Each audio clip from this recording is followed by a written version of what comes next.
Right, good morning everybody. My name is Neil Mart, and as the slide suggests, I'm the Associate Director of Health and Safety and Resilience, but I'm also one of the Trust's local security management specialists, along with my colleague Joe Tomlinson in the Estates and Facilities. Unfortunately, Joe was unable to attend the session today, but she will be attending the session on Monday.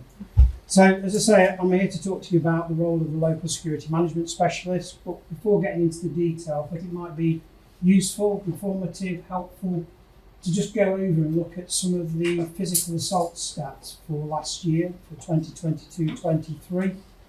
And with your indulgence, we'll do that hopefully as a little bit of an interactive quiz. See, they lied to me, they said click the left hand button and they move on. Is it the right hand one? No, that doesn't work either. Like that. Yeah, quiz time. So you're not going to be shy, and some of the questions you'll just have to shout out a response, although I'm going to give you some choices. So, in 22-23, how many physical assaults do you think there were? I'm going to give you three bands. Up to 500, 500 to 1,000, or over 1,000? 1,000.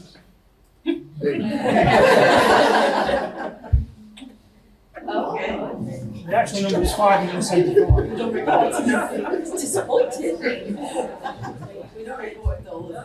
The one thing I would say is that we have seen a steady state increase in the amount of violence and aggression, probably really since about 2016-17.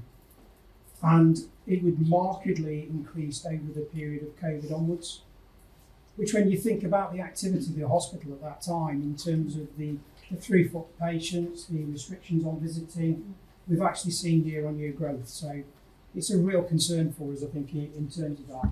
When we look at the 575 incidents, if we break them down by incident severities, there were 31 moderates, there were 369 low harm, and 175 no harm. You'll have to decide from your experience whether that is accurate based upon what you see, but this is what has been reported through data. So just moves on then to question 2. As a percentage, how many of the 575 physical assault incidents do you think we were able to progress, either in terms of taking some corrective action or moving them through to sanction? Percentage. 5. 5. So who thinks more than 50%? Who thinks between more than 25%? Who thinks more than 10%? Who thinks 5% or less? Yeah. Unfortunately, 5%. So that's a real concern for us, and there are reasons for that, and question 3 we'll sort of go into that in a bit more detail. But that equates to 29 incidents that we were able to follow up out of the 575. And they break down as 9 of the moderates, 14 of the low harm, and 6 of the no harm. So again, quite interesting stats really. What do you think are the 3 main reasons for not being able to progress the other 95% of incidents? Complete information. Incomplete picture. In terms of the patient types? Yeah, confused patients. Yeah. Or staff not wanting to. Yeah. So the 3, capacity, and that's the majority. The patients were deemed to lack capacity. And I think, again, we're starting to have conversations now with clinical teams to test that out. I think it was always being used as an excuse, we can't do anything, the patient lacks capacity. So we do need to look into that as an organisation in terms of what that actually means. And they probably account for 98% of those incidents that we weren't able to progress. Age is another factor. So, obviously very young people and staff not wanting to pursue. I'm pleased to say that picture's changed over the last 5 to 10 years. At one time, probably staff not wanting to pursue would probably be higher than that. But most staff now, I think, have got to a point where they do feel that it's important that we take action. So at the moment, there was 2 out of that 575 where staff didn't want to pursue, but we are still investigating 11 of those incidents. And so there may also be some further dropout rate within that. So again, it's something important. We really struggle with how to phrase this question, but we often get patients in the hospital who account for several violent incidents within that episode of care. So we call them multiples, where they come in and they cause multiple incidents. So again, going back to the 575, how many of those 575 incidents do you think were caused by patients that were violent on more than one occasion?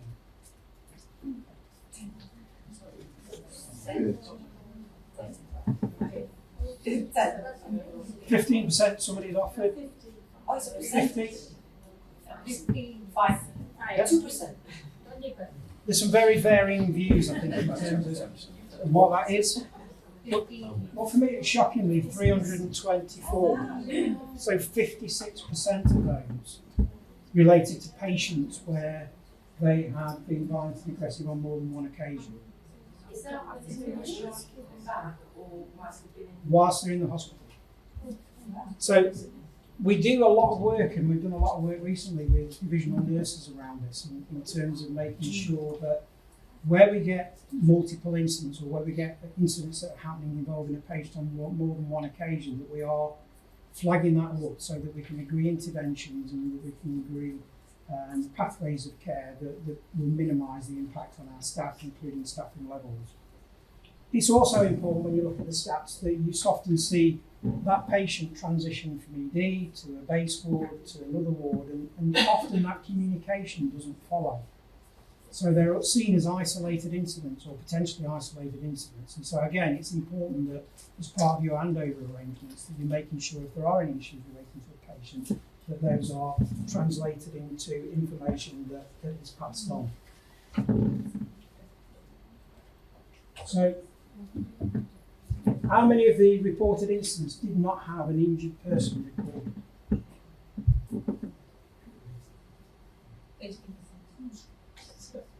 2. And again, if you went back 5 years, that will be a lot higher. So we are getting people improved in terms of the incident reporting that's going on to Datix. So we are now recording who the injured party is on a more regular basis. If we ask that same question about the assailant, the person who perpetrated the violence, do you think that's higher or lower? 13. So that's the worry for us sometimes, is quite often we get these incidents forms come through, we look at those, we go to follow them up, the patient's left the ward, the notes have then moved on, and then people can't remember anything about the patient, so we're not able to sometimes follow them up. So again, if there are takeaway messages for this, it's about making sure you record your injured party and you record details about the assailant themselves. Because that's obviously something we want to see as 0. And how many of those 575 incidents do you think actually have resulted in sanctions against the person?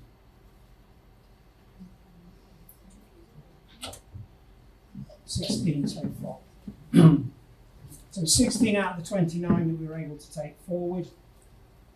We have managed to take some sanction, and I think as Neil talked about earlier in his talk, some of those range from an apology, almost like a bit of restorative justice. Some of them have resulted in cautions, some of them have been discharged in other ways. But it's a very small number in terms of the experiences that are being shared at this event today, in terms of the increasing levels of violence and aggression, and how we can convert those into sanctions against those individuals. And I stress, where that's appropriate to do so, we wouldn't pursue patients where it's not appropriate, but where it is appropriate, we need to be both pursuing those and also we need to be publicising those. So that was the end of the quiz. No prizes, you can have a biscuit at half time. That's lunchtime break.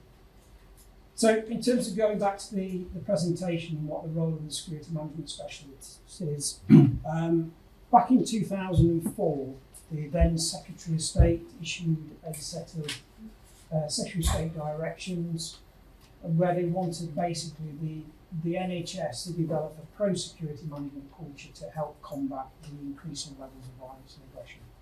There's an irony in this conversation as we go 2 slides on. So there was a recognition back in 2004 that violence and aggression, particularly within mental health, particularly within ambulance service, was a real area of concern. But obviously that was applied to all sectors of the NHS, including the acutes. It introduced a number of things that we had to put in place. It introduced a body called NHS Protect, and that was a national body that provided national guidance, policy and legal support. It was absolutely fantastic, and a lot of the policies that we operate today still work off that baseline guidance that was issued through NHS Protect. So, you know, things like lockdown policy, like the ADH policy, the withholding treatment policy, searching of persons policies, all of those policies stem back to the guidance that was originally issued by NHS Protect. It also introduced area and local security management specialists. And Joe and I had the honour of going to Coventry for 5 weeks. Probably not the first time I've been sent to Coventry, but I got sent to Coventry for 5 weeks to undergo the training. And the area LSMSs were there in place just to support the local teams in terms of making sure that any problem patients were then escalated through the national team and then on in terms of that legal advice and support. It also required us to identify a security management director, and for this organisation we identified the chief people officer as being that person. And that's not to be confused with the responsibility for the delivery of security services within the trust, because that sits as an EFM function under Andrew Chapman. So it also sort of required us to assess our compliance against national standards. We had to provide incident data that we sent into the centre. We had to do an annual work plan based on standards compliance. We had to have mechanisms internally for reporting what we were doing. And we introduced a requirement to deliver mandatory conflict resolution training. So at that time, the training that came out was based upon 10 basic principles around managing conflict. A lot was around diffusion techniques, but didn't really go into how you deal with things like breakaway and challenging behaviour. It was very stunted in the way that it was devised, and there was very little for sort of local interpretation in terms of what was important there. But nonetheless, it did introduce that as a mandatory topic, and it's still a mandatory topic on our training programme. So it's induction, and every 3 years it's repeated. We've now gone one stage further than that and started to look at things like what's important to do around breakaway training and around managing challenging behaviour. So in terms of where we are now, in 2017 NHS Protect was disbanded. It was part of a governmental review. I don't know if people can remember it back then. They were saying there was too much bureaucracy being placed on organisations. And so one of the groups that they removed was NHS Protect. And along with that, all of the requirements around the Secretary of State directions were also removed. And there's the irony for me, because we're talking today about increasing levels of violence and aggression, which is even higher than it was then. But the actual centre, in terms of the central resource, is no longer there. So, as an organisation, we took stock of that when that decision was made, and we agreed internally that we would continue with a lot of the processes that were put in place through the Secretary of State directions. So we still have an SMD, we still do the reporting, we still have an annual work plan. So a lot of the things that we were required to do, we continue to do. So in terms of what we do, in terms of Joe and myself, we chair the bi-monthly Security Management Committee, and that's got representation from a lot of internal stakeholders, and the police, Neil and Liz Gaskin, invited to sit on that meeting, so the trade unions as well, in terms of having that debate and discussion around how we can improve security management and in the wider context, violence and aggression. We still produce the 6 monthly and annual reports on physical assaults, and we also act as the central point for coordination of alerts that come out from the centre through a number of bodies, including the ones that are listed there. So the police, when it says MPSA, it's the National Prevention Security Agency rather than the NPSA, the National Patient Safety Agency, that I'm sure a lot of colleagues in the room will be more familiar with. So there's a lot of guidance, a lot of alerts that do come out from various bodies. We report progress through the Trust Health and Safety Committee. We have regular meetings with the SMD in terms of the work that we're doing. We have regular touch points with the security manager, and we have that liaison role both with the police directly, but also with the multi-agency public protection arrangements through the safeguarding team as well, where we get notifications of patients that pose a specific or particular risk. At a practical level, we actually monitor and we probably read the vast majority of incidents that are reported in data. If there's been a physical assault, normally through Joe, we write out to the injured party to ask them if they wish to take the matter further.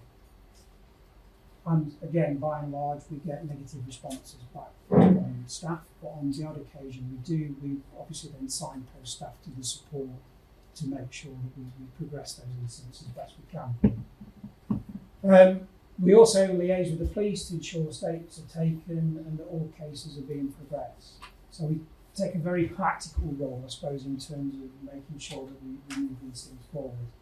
As I said earlier, we talk with divisional nurses around repeat offenders so that plans can be put in place, whether that's for early discharge or the mitigation of the risk to patients, which has often included conversations with Ian and the security management team and Lynn to basically look at what additional security presence we can put in place on wards where we've got particular areas of risk. So we also sort of keep stock of what's coming through the staff survey data to make sure that aligns in terms of what we need to do as an organisation. And we also liaise with security and data protection teams to ensure that CCTV footage is released to the police as soon as we possibly can, which again I think is something that Neil mentioned in his talk was around they have 24 hours in which to discharge their duty regarding patients, and therefore if we can release the footage within that window of time, then it does help the police in terms of the actions that they need to take. And we're doing a big piece of work with colleagues in data protection, but also in digital services to make sure we've got clear processes for that and clear flow charts to sort of speed up the release of CCTV footage so the police can discharge their duties.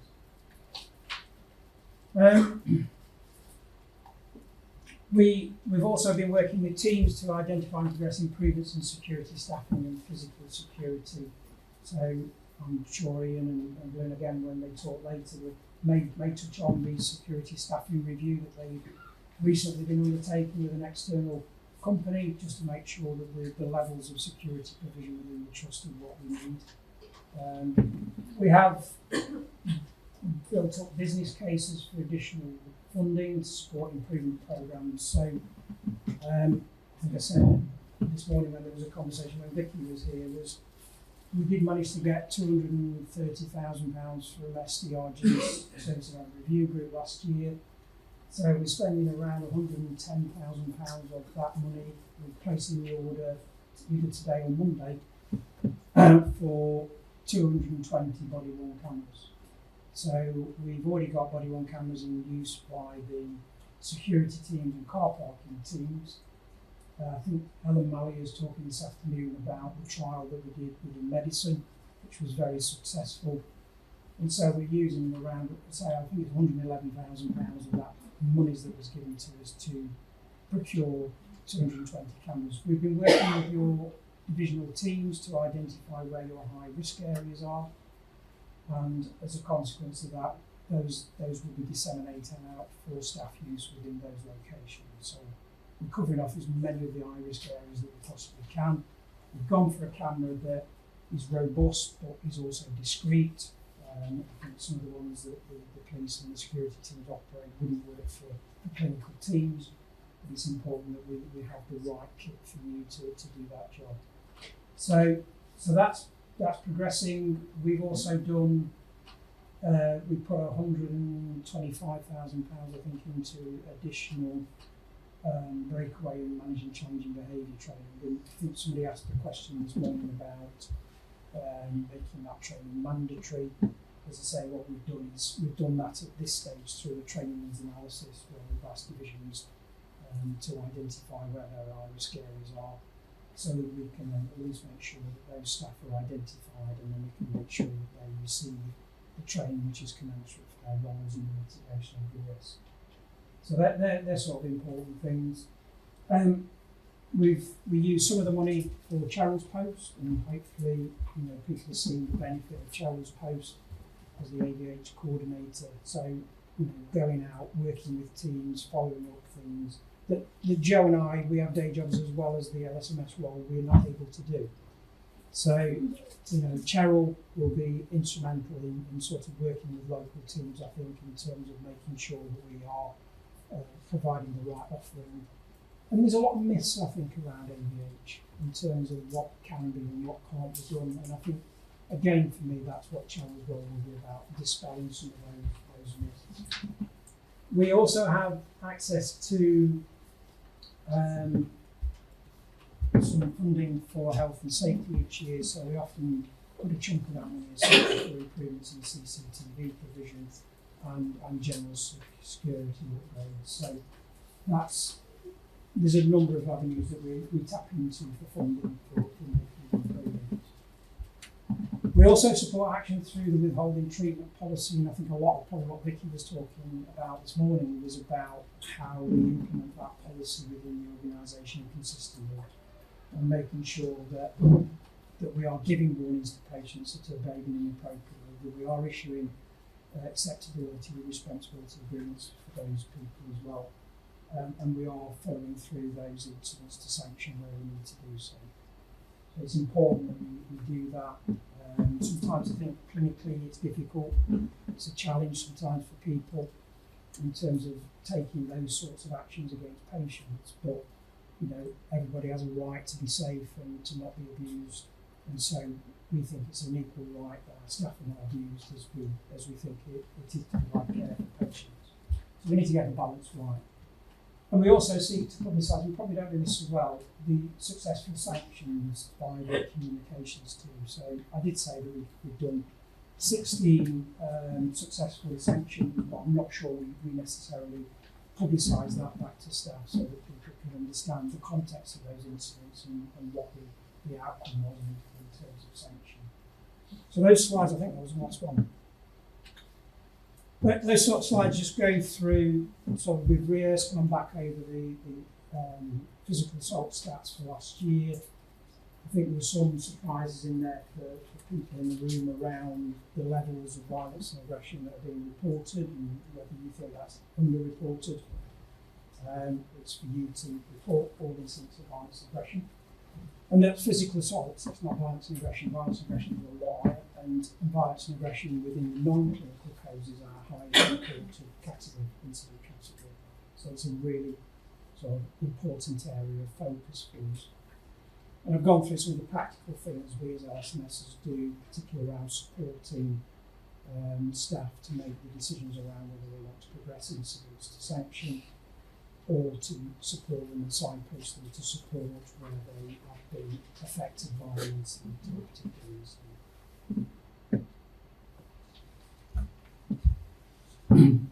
So I think I was supposed to speak for 15 minutes, but I isn't. But I'm more than happy to take any questions, both as a security management specialist but also as the Associate Director of Health and Safety and Zoo. Any questions from anybody? Body cams. Yeah. The concept of them doesn't sit comfortably with me, mainly because of the clinical area that I work in. So how do they work? Are they always on? Do you inform patients when they're going on? Does it affect other patients that are in the clinical environment? You know, I look at it from a sort of dignity, respect, and an IG sort of. It sounds very sort of. I hope I'm not going to nick the conversation that Ellen's going to have later, but in terms of the body cams, no, they're not switched on all the time. So if there is an escalation of violence, and there won't be, you know, the areas that we're looking to put body cams in, probably with the exception of B3 and ED, you're going to get about 6, if you are one of those high risk areas. And so you deploy those within your teams. They're not switched on all the time, and there is an SOP that goes along with the DPIA, the data protection agreement that you have to put in place as well. So the SOP is very clear about how those devices are used. So in the event of an escalated incident, you would give a firm warning to the patient that you're going to switch on the recorder. And the recording bleeps when it gets switched on. You would only record the episode of that escalation a little bit after, so that we can make sure that we've captured the footage to show that the incident is concluded. So in terms of that, that's how we would put those cameras on. In terms of collateral damage, in terms of the patients within the ward, unfortunately that's going to be unavoidable. But what we would do, if we were going to use any of the footage that comes from a body-worn camera, in the legal case, we could pixelate out everybody else within that footage. And is that only relevant for patients that would be deemed to have capacity? Yes. What if they refuse to be recorded? They can't. We have a duty of care to our staff to protect them. We have risk assessed that we need to take these measures, and I think it's a real sad reflection on society. We have to think about it. But from the trial that we did in medicine, it was a real an eye-opener. The staff felt really supported, they felt empowered, they felt that the trust was listening to their concerns around their safety, and so, you know, for me, the benefits far outweigh the negatives in that respect. Well, we would know what areas are using it. Oh, later on. No, I don't know whether Helen will cover that, but we can provide that information. So we've worked with the divisions, and we've got a nominated lead for each of the divisions, and they've identified their high-risk areas. So I don't know if we're putting something out after this, but we can share that. Once I've placed the order, I'm more than happy to put a copy of that onto the intranet site, so it's clear. I'll come to you in a sec, because I know Nikki was chucking her hand up. And I just wondered, do the trust record the sort of psychological impact? So we've talked about physical assaults, but I'm aware that there's quite a lot of stuff that have psychological trauma, and also the people that have witnessed these incidents. So how do we record it and make sure that we know what we're doing is making an impact in also those incidents?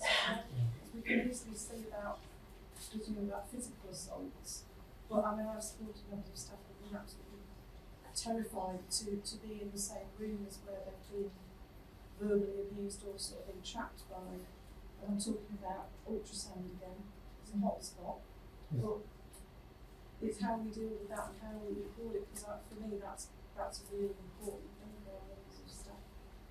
It is. I suppose the talk I've been doing is just coming from that perspective of the actual physical assault incident, in terms of making sure that staff are supported, but also signposted to support, and there's a number of mechanisms in it that's available within the trust for people to gain support, whether that's because of a result of a physical incident or some psychological impact of an incident. So in terms of an incident, I'd expect all that to be recorded in the data record. So if there were staff that were impacted in other ways other than the physical assault, I would expect that to be recorded along with the actions that were taken, because you would generally record that under the same incident. So I wouldn't expect it to be recorded separately.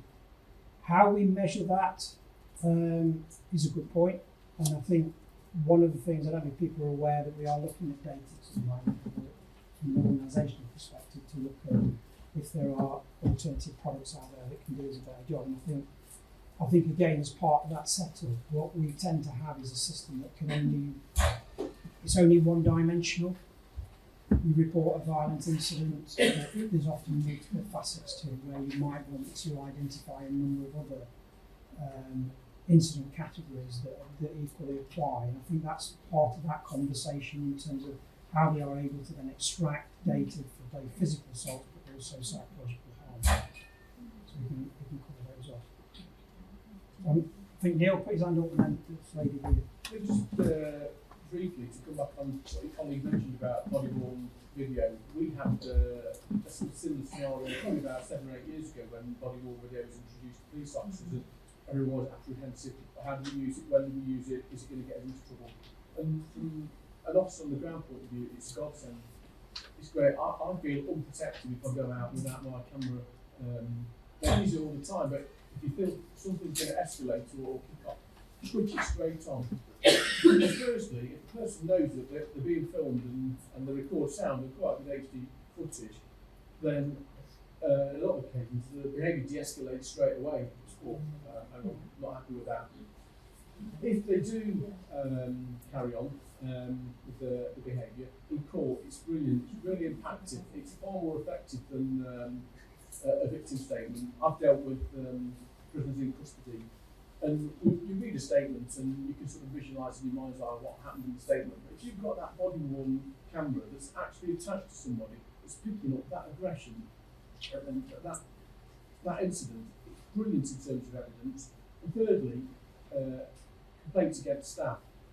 We have complaints made about officers, and I guess you do about NHS colleagues as well.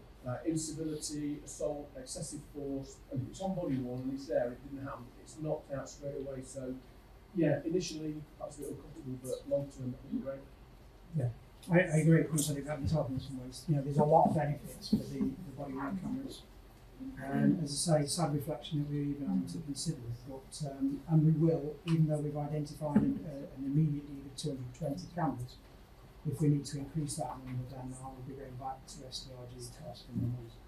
So, we are working to try and put some real practical things in place to help safeguard staff, and hopefully that comes across in terms of what we do.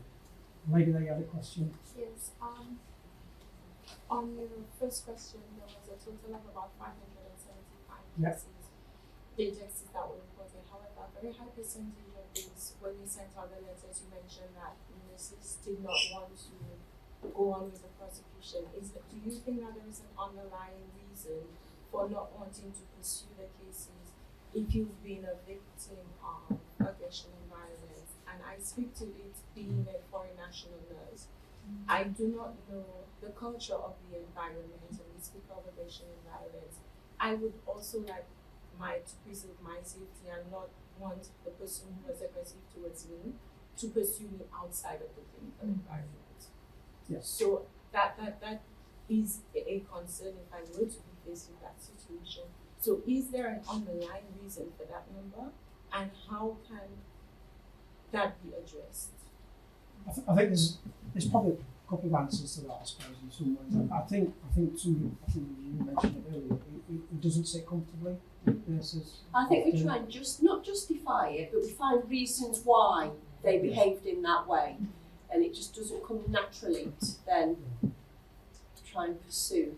Some of these people are at the lowest point, and they're not in a good place, and so I think that's how we justify it was because, and so we don't pursue it. And I think that's the general feedback that we get, that staff look at it in that way. The incident happened, it all goes up in the air, and in the calm light of day, we go, well, I can excuse that behaviour because of X or Y. I think another aspect of it is that 5% that believed with all those cases, only 5%, and people get this to, well, what is the point? I do all this, I put myself through this, and nothing's going to happen. Well, we tend to only pursue those, the cases that we're talking about here are the ones where we have capacity, the patient has capacity, if the patient doesn't have capacity, then we're not going to do anything. But that's my thing as well about capacity. My understanding, capacity is decision based. So with the saying the patient has capacity, that capacity assessment, what was it decision based on? Their ability to make a medical decision, so they can get the medical information and they can make a decision within their best interest, or was it a capacity assessment completed on, do they know the difference between right and wrong? Indeed, and I think that's what we are finding now, because I think that's the challenge that we are starting to play back, because very few incident report forms give any indication of, there is a tick box on the form around capacity, but I don't know what sits behind that, whether that's just, an incident's happened, or we'll put it down in no capacity, they were confused at the time, so we'll put no capacity. We've got to get past that, because I think we're never going to get into addressing those behaviours if we always excuse it because of capacity. And it makes you wonder that if the capacity assessment was decision based on that patient being able to make the decision between right and wrong, whether The threshold's a lot lower, isn't it? may have gone up. The threshold's low. And the other area is one, again, that we've referred to, is that sometimes staff will not want to take it further because they don't want to go through that court process if it was going to go to court. Because, and again, I think part of that is perhaps because people don't necessarily understand it and don't understand what would be involved. Whether they, they probably think I'm going to be sat 2 feet away from the person that I'm accused of assaulting me. And I think there's a lot of things within that. And I think you talked about how you protect witnesses and you sort of take witnesses through that process. That I think we need to be really working on the trust. Because if we don't, we're not going to make that inroad in terms of how we can sort of pursue these people that are abusive towards us. I think also a lot of times with patients who have a formal diagnosis of dementia, they get excused a lot, but then those same patients, they're able to recall the events that have happened. So I think in cases like those, there should be a further discussion going on, not because they're deemed to not have capacity because of a diagnosis, but a lot of them actually know what they're doing and able to recall the full events. So that should be looked They into. may lack capacity in one aspect, but they may actually have capacity in another aspect in their decision making. And I think that capacity assessment that is completed is just like one world, like just generic, it covers everything, when reality should be decision based. Exactly, yeah. And that's the thing. When you go back to Sorry, it's a for you. Because that states a decision-specific aspect, we had it in the past with mental health sector where people say, got diagnosis at X or Y, therefore having that capacity. The reality is that person can weigh and make a decision that suits them based on that. So if the person's got capacity, you've got capacity, it's your right as a nurse, a professional, to complete a capacity assessment and therefore argue that case as well to support yourself. You see what I'm saying? A diagnosis of dementia does not mean the person's not got capacity. You might have capacity in some areas, but around some other areas as well. But that's why I think we need to be more specific. It just gets put onto the doctors, do capacity assessment. Your question is yes as well.